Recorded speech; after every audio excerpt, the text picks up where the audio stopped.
Mr. Speaker, I rise today to implore you and the House majority to reach across the aisle to find common ground, to reach out their hands and to fix our broken immigration system.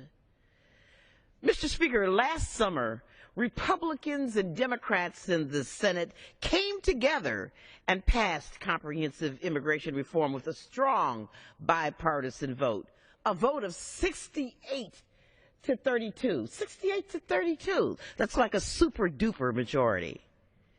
And in fact, one poll last month showed that 63% of Americans, two-thirds of Americans, support a path to citizenship for undocumented immigrants.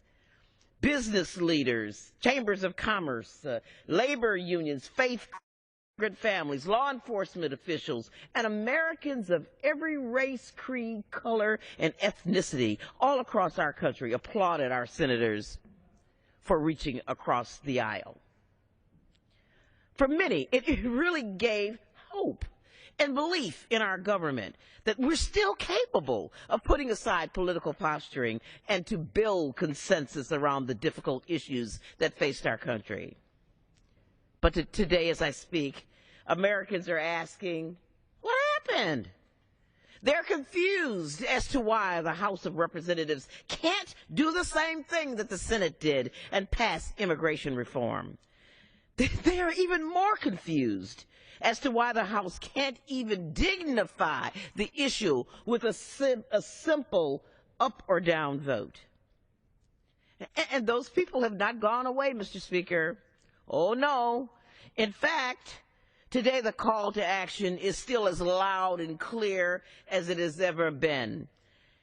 Just yesterday, I visited the Fast for Families movement on the National Mall, where faith leaders had actually been fasting for 22 days, 22 days with no food.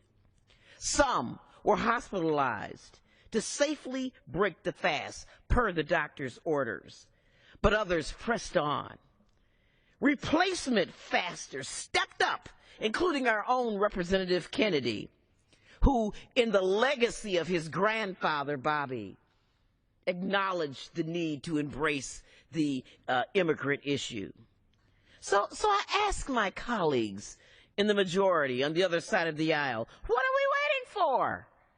Our job creators want reform. Our workforce wants it.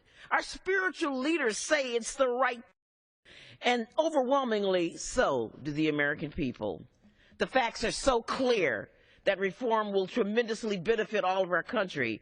In fact, the Congressional Budget Office has followed the money, and they estimate that immigration reform will increase gross domestic product by $700 billion in 2023 and $1.4 trillion in 2033.